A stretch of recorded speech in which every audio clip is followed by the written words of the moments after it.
And for today's video, tuturuan ko po kayo kung paano gamitin ang Google Maps para mag-navigate kayo kapag kayo ay magpupunta sa kahit sa kung anong lugar sa UK.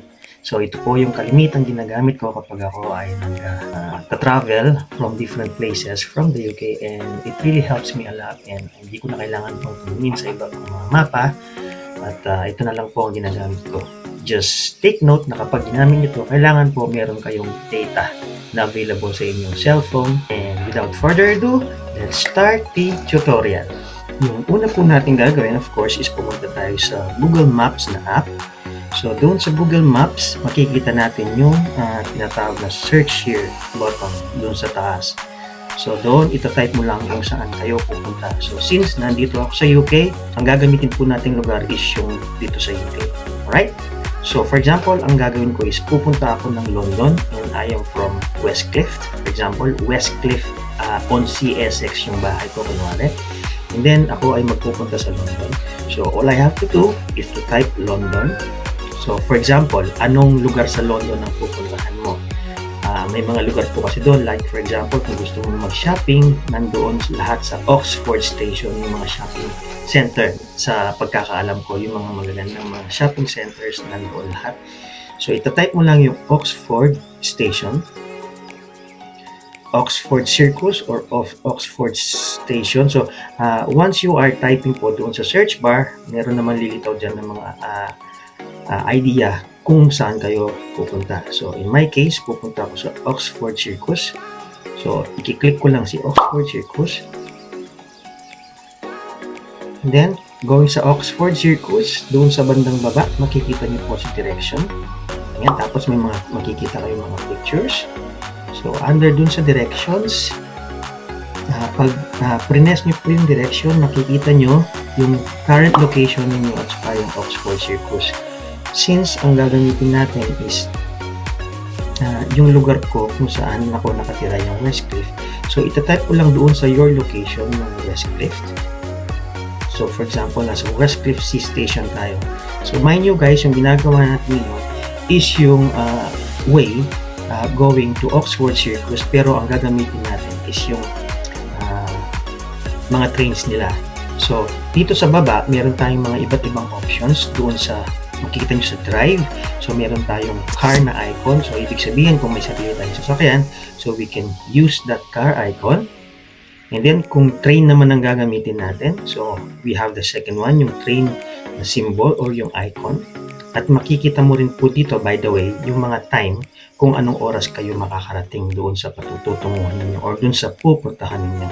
And then meron din tayo dito kung gusto mong mag-bicycle or gusto mong maglakad. Pero of course, kung malayo yung pupuntahan natin, we're not going to use that one. So kadalasan, dahil ang mga tao dito mahilig mag-train at mas convenient for me, mas convenient ang mag-train kaysa sa magsasakyan ka. Kasi kapag nagsasakyan ka, ang isang problema is parking, lalo na kapag pupunta ka sa London. So it would be much better kung ang gagamitin na lang is yung train dito sa ating pupuntahan. So assuming ang gagamitin natin is yung train, so makikita mo dito na meron tayong 1 hour and 40 minutes na travel time. Dito sa public transport, meron tayong mga options kung ano yung gusto nyo sakyan. So unang-una, pinapakita dito kung ano yung pinaka madaling sakyan papunta ng Oxford Circus. So meron din tayong pangalawa, so meron tayong another options, yung third and fourth. So depende sa inyo kung ano yung gusto nyo gawin. So in my case, of course, gusto ko mas madali ako makadating doon. So kailangan kong kunin yung pinaka konting time. So makikita nyo naman on the right side yung time in minutes kung anong time kayo makakapunta. So for example, dito sa left side may makikita kayo 11:05. So makakarating kayo ng Oxford Circus ng 12:45 PM. So ngayon, ang makikita ninyo meron siyang significant delay. So ibig sabihin, magkakaroon ng konting mga delay yung mga sasakyan. So kasi ngayon is December 24, 2023, so magpapasko. So perhaps maraming namimili, so or maybe meron silang mga ginagawa kaya mayroong delay. So ngayon, once nakita nyo na yung gusto ninyong travel time. So you just have to press that one. So in my case, ito-press ko siya. So makikita mo kung ano yung mga, sa taas yung mapa, makikita mo yung iba't ibang mga lugar kung saan siya dadaan. And then dito sa baba, meron tayong C2C, District Line, and Central Line. So sa UK po kasi meron tayong iba't ibang mga klase ng train lines. Pag sinabing C2C, ito yung National Railway. Kapag halimbawa ang pinupunta nyo is mga provinces, kunwari, mga provinces kumbaga in the Philippines, ang ginagamit natin is yung mga C2C Railway, or may iba't iba pa siyang mga pangalan, pero generally ang tawag dyan is National Railway.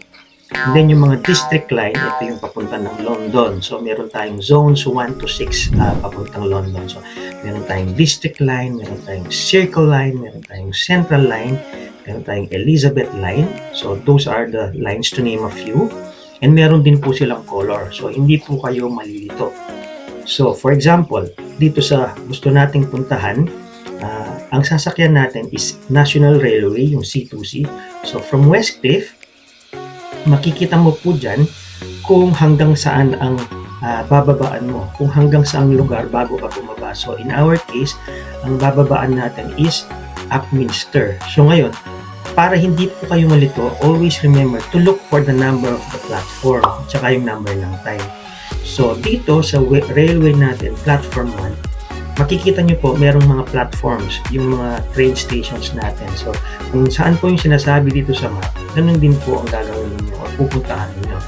Yung platform 1 siya, so pupunta kayo sa platform 1. And then, titingnan nyo lang yung kung anong time darating yung train natin. So usually po, maraming mga time siya.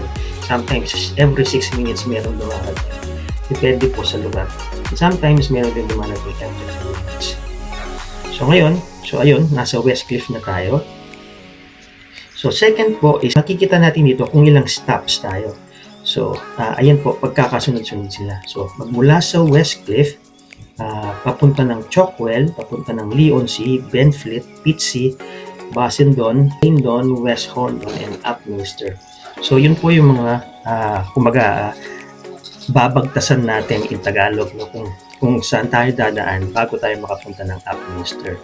So once we are in the Upminster, maglakad tayo ng about 1 minute, at sinabi dito, pupunta tayo from Upminster, sasakay tayo ng direct district line. So yung district line naman po is color green.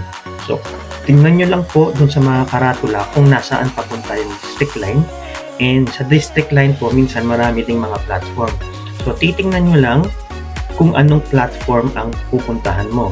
So in our case here, district line tayo, tapos platform 3 ang pupuntahan natin. So from platform 3, ang sasakyan natin is yung district line na papunta ng Victoria. So ngayon, bago tayo makarating sa Victoria, ang gagawin natin is bababa na tayo kay Mile End.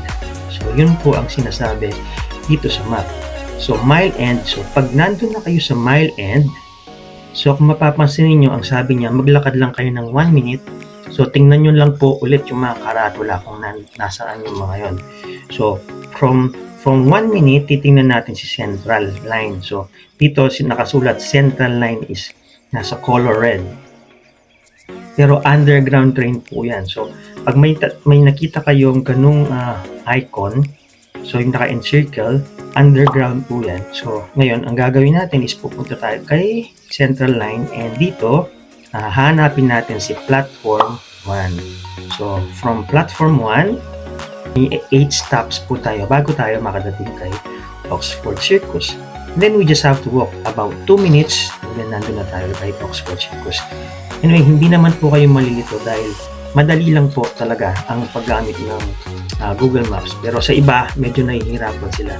Pero sa mga bago po, napakadali lang po kung talagang ifa-follow nyo lang yung instruction na sinasabi ko. So, ganun lang po kadali yung pag-travel natin using the Google Map kung tayo ay gagamit ng mga trains. Kung naman ang gagamitin natin is yung, for example, meron kang sasakyan, pwede naman din po. Minsan, mas madali ang oras ng driving dahil hindi ka na stop pa sa mga iba't ibang stations. Yun nga lang po, ang nagiging problem natin dyan is nagkakaroon tayo ng mga problema sa parking. So po, guys, I hope you have learned something from what I have taught you today. So, kung may mga questions po kayo regarding sa Google Map, so please don't hesitate to ask down below. And kung may mga suggestions po kayo, please do not forget to tell me kung ano mga gusto niyo malaman sa punta ng UK. So maraming salamat po. Until next time, this is Dan Quezon and Nexus Zone. Maraming salamat po.